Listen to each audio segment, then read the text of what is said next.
Hello and welcome back to Hive Reads. Today, hopefully, we are going to finish the short story that we've started called Death and the Maiden by Addison. And again, this is from Color Outside the Lines, Stories About Love. We've already figured out that this is not your typical love story. It's not very sweet. It is not gentle.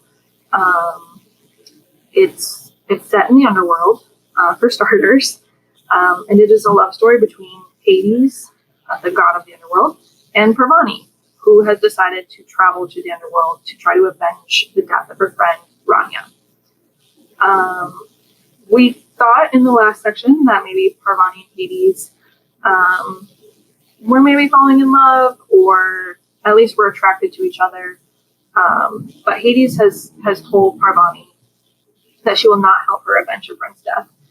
So Parvani is not too happy with Hades right now, and has decided to take matters into her own hands and find a way to avenge Rania on her own. So that is where we will continue. And again, I'm going to try to finish today. She wore her anger like armor as she wandered into the mist. Wayward girls shouldn't wander, Rania would whisper at night as they sat under the protection of a blanket lit from within by the irregular glow of an earthen lantern. They're hunted, snatched up, and never seen again. There are things that grab them in the dark and never let go. This time, Parvani was the one who would do the hunting. She walked barefoot, past the chalky valley, down into the catacombs of her new domain.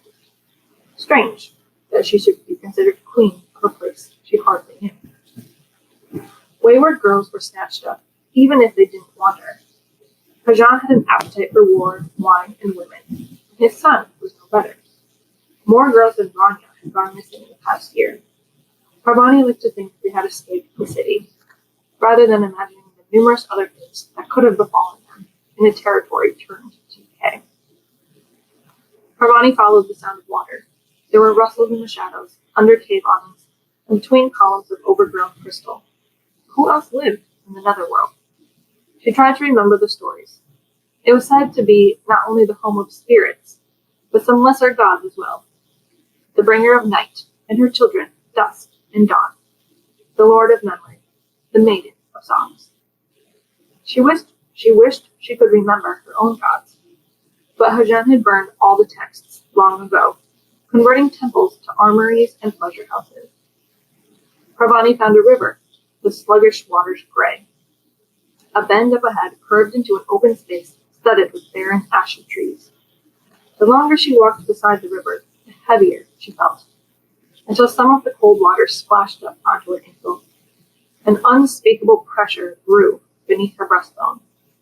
It was the feeling of letting go of someone's hand, the sting of being forgotten, the ache of losing something irretrievable.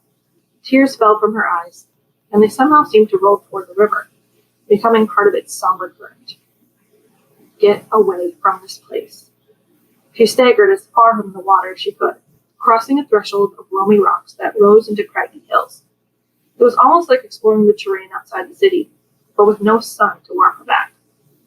Parvani was breathing harder by the time the landscape shifted yet again, this time into an orchard of sky-black trees with star-silver leaves. Through the dark shades of twisting branches, she spotted another river, ice caps floating on its surface.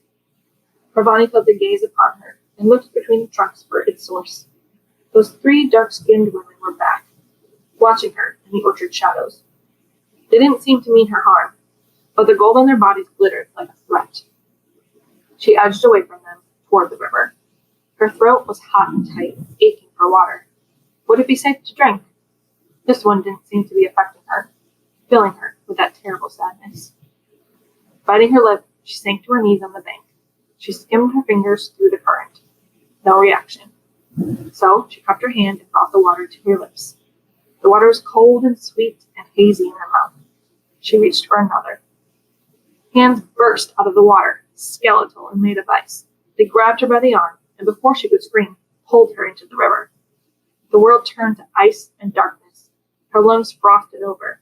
She opened her mouth and felt the last of her breath leave her, and with it, something intangibly crucial, rendering her incomplete, a book without a binding. She stopped fighting. The hands let go. She drifted through the river, content to do nothing. She may have always lived down here, in the murk, in the gloom. Then the hands grasped her again. Only now, they weren't made of ice, but flesh. She was pulled out of the current, sputtering and coughing. Parvani found herself lying on a shore of black sand. "What are you doing?" growled a voice above her. She looked up, wet hair sticking to her face. The voice belonged to a beautiful young woman, pale and irate. Who are you?" Parvani choked out. Her mind tickled, as if she might know the answer, but she was curiously blank. The young woman hauled her to her feet and pulled her away from the bank. Parvani followed. Eventually, they came across another river, the water bright turquoise. Without ceremony, the young woman pushed Parvani in. She splashed and yelped, accidentally swallowing some of the warm water. Coughing, she managed to stand on the riverbed, where the water lapped over her thighs. She glared up at Hades, who stood with her arms crossed on the shore. What are you doing?" Parvani demanded. "That's my question," Hades said. "You disappeared, and I found you drowning in the river of forgetfulness." They came rushing back now, the grasping hands in the river. Parvani hurried out of the water. "You're safe in that one," Hades drawled. "It's the river of memory. If you wanted to explore, you should have told me. It's dangerous." Parvani crossed her arms, pretending she didn't look like a thing drowned. "After you chastised me?" Hades' eyes flashed. It was deserved. Parvani pressed her lips together, beginning to shake in the chill. Hades noticed and sighed, unfastening her cloak to settle it on Parvani's shoulders. "If you want," the god said, eyes fixed on the cloak's clasp, "I can show you something better than the rivers." This intrigued Parvani, so she agreed. They began to walk through the Netherworld, Parvani holding the cloak to her. It smelled like midnight and jasmine. "Who are those women I see lurking about?" Parvani asked. "The ones with gold on their skin." Hades smiled. "The Furies. They have a duty here as well. They punish those on Earth who have committed grievous wrong, and often drag them down here, to the lowest reaches of the Netherworld." As they walked, Parvani began to grow warmer, till she realized they were passing a rivulet of smoldering lava. She followed the trail with her eyes to a crag where the lava spilled over in imitation of a waterfall. Farther on, a geyser of fire shot out of the earth, lining the edges of a monstrous pit. "That is where they go." Parvani shuddered. "But they haven't taken Hajan. Surely he's evil enough. Why haven't the Furies done anything?" "Who can say? They have their own way of doing things. Perhaps he hasn't done enough wrong yet." Parvani scowled, thinking of the wars being fought in Hajan's name, Ranya's body. Who are they to judge a thing? Hades' eyes cut to hers. Who are you to judge the same? Parvani shrank into the cloak, keeping silent as they walked. Eventually they arrived at an open valley, the glowing algae high above their heads, mirroring the light of dusk. A large stone archway stood in the middle of the valley. Hades walked toward it, and Parvani followed. The closer they came, the more Parvani realized the archway was emitting a strange, soothing hum, a lullaby she felt in her chest. She had a yawn behind the hand, and Hades smiled. "This is the Dreamer's Gate," the god said, once they stood a few paces before it. The archway was crafted from an ivory-like material, etched with vines at either end of the scalloped roof. "This is where I send dreams to the living. It's a comfort compared to what else I'm expected to do." Parvani's lips parted. "The stories don't mention this. Your people do not pray to me. I doubt you've heard every story." Again, another quirk of her eyebrow. "Otherwise, you might have known about the rivers." Parvani flushed. Still, she found herself in awe that Hades, ruler of the dead, found some small solace in this task, when the living gave themselves over to sleep and the night, which was a gentler sort of death. Perhaps this was Hades' way of repenting for her grim existence. And then she understood. "You've been giving me my dreams," Parvani whispered. "That's why I haven't suffered nightmares in this place." Hades didn't look at her, but her silence was enough. Parvani felt something inside of her, a tender gratitude. "Everything else, too," Parvani said. "The food, the clothes." Shouldn't I wish for my queen to be comfortable? I'm sorry. I tried to use you, and that was wrong. It's just, I'm desperate to help my people. Parvani swallowed, still tasting the remnants of the river in her mouth, wondering if it would simply be easier to forget. I want to avenge my friend. Hades kept looking at the archway. She reached out and touched one of the columns. Would you like to see?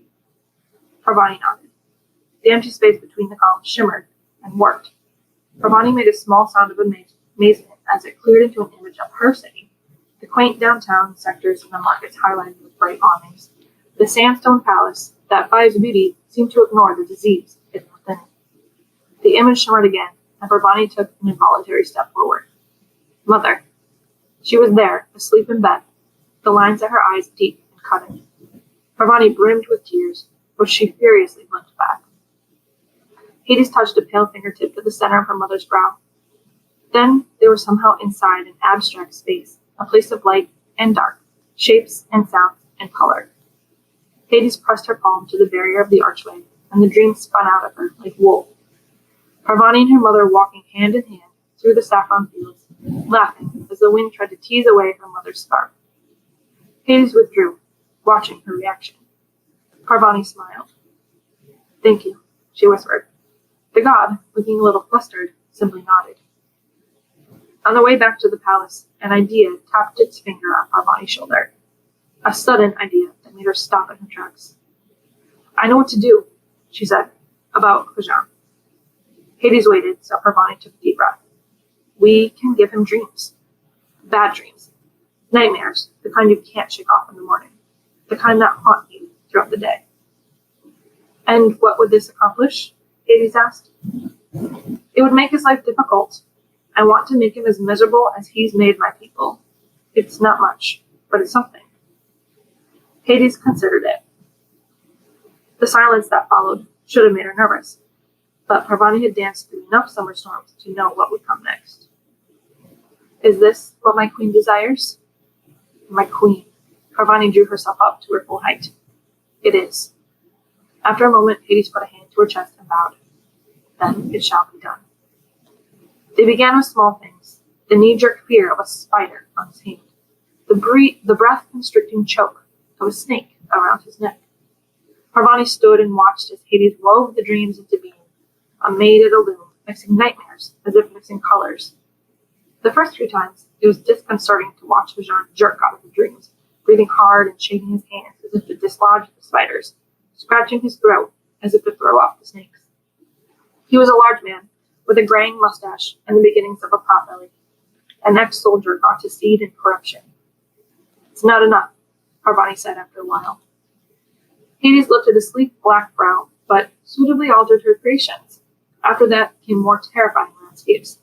The city sinking under the earth, the palace invaded by foreign raiders, a plague descending upon the kingdom. Eventually, the dreams began to take their toll. Kajan was irritable and twitchy. His eyes were rimmed with the bruises of the sleepless. He backhanded his eldest son, the one he was grooming to be his heir, the one Rania had tried to take her vengeance on, and who had laughed as she was dragged away screaming.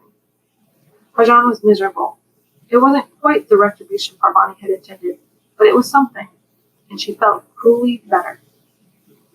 When they weren't at the Dreamer's Gate, they were at the palace, or exploring the Netherworld. Hades showed her sights more wondrous than the rivers, caves of amber and emerald, a forest of bone trees, a field with tall, stag-looking creatures that allowed her to pet them between their wildly twisted antlers. The more time she spent in the god's company, the more she came to anticipate their next walk, their next meal together. One day, or night, it was hard to tell, they were sitting on the balcony overlooking the garden, sharing a pot of tea. It was the kind that imitated her mother's, and Parvani wondered, not for the first time, if Hades had somehow teased this from her dreams. It's quite good, the god said, peering down at her cup. I can see why you miss it. Parvani smiled sadly, fiddling with the edge of her scarf. It's more than just the tea. Is it possible to return? To visit? Hades looked at her, unsurprised. I've had others ask this of me. I've even had some ask to break the contract altogether, though that isn't possible. Is that what you want as well? Was it? Parvani's first few days had been miserable, but now she was learning to keep her eyes open to the strange wonders around her. No, she said truthfully. Hades set her cup down. You are allowed to visit, but only twice a year, when the borders between the worlds of the living and dead are thinnest, when summer fades into the deepest stretch of fall, and when winter falls into spring. Twice a year. Parvani took a deep breath and nodded. They sat in silence, appreciating the simple calm it brought. Then Hades turned back to her. You truly want to stay here? She asked. Parvani's face heated. She met Hades' eyes, nodding again. What else could she say to the one who crafted comfort just for her, who had read the stories in her heart and let her live them in her dreams? They were leaning in closer, jasmine and cardamom in the sweet, crisp air of night. Hades touched the side of her jaw. A tangle of a lightning storm caught in her fingertips. The lips met, a softness and a sweetness. Her kiss was the last star before dawn, one small torch against the dark that heralded the coming of a greater light. The Netherworld seemed brighter and more wondrous than ever. It was a living thing, thriving off passion. As winter hardened the world above, Parvani was resplendent in her love and curiosity. Except when they stood before the Dreamer's Gate, carving out the dark seeds of nightmares. It happened during the last of winter's chokehold. Parvani had been observing Kajan these last few months, quietly demanding that the nightmares turn more vicious, more unrelenting. She turned bold in the light of Hades' affections, powerful. Eventually, she'd come to savor that twilight merging of pleasure and pain, love and darkness at war with each other. So, they gave him dreams of treason and subterfuge, spies, assassins, foreign conquerors, dreams of grave illness, poison, disease that peeled the flesh away from his bones. She could see their effect through the window of the archway. Kajan reduced to an ashen, trembling mess, bloodshot eyes constantly shifting in suspicion. Parvani sometimes stumbled away to be sick. Perhaps, if she'd known what was coming, she would have asked Hades to stop. Kajan had become wilder, more unstable. He broke into sobs and threw goblets of wine at the walls. He ordered more than one of his advisors to public execution for doing little more than cautiously questioning his decisions. And one day, his fragile shell shattered. He was shaking after a nightmare. He'd been forced before the city, then drawn and quartered. Kajan paced his chambers, mumbling and frantic, clothes practically falling off his emaciated frame. A knock on the door. He spun around, gripping a knife. His eldest son came in, face drawn tight. Parvani almost recoiled. Father, you must come out. You cannot stay in here forever. No, I won't let you lead me astray. Kajan breathed like a bull, eyes wide and terrified. I will not go. You will not take my throne. His son frowned. Father, it's not... But Kajan could no longer distinguish between nightmare and reality. The young man before him was an enemy, one who had laughed at him. With a yell, he darted forward, with a speed that heralded his past as a soldier, plunging the knife into his son's chest. Parvani gasped. Hades' eyebrows rose. Kajan stepped away and watched as his son sank to the floor and gurgled over the blood in his mouth, gaze incredulous. He twitched, then was still. Kajan's lips trembled. Then he laughed. See, I am ruler. Me. I will not. You will not make me.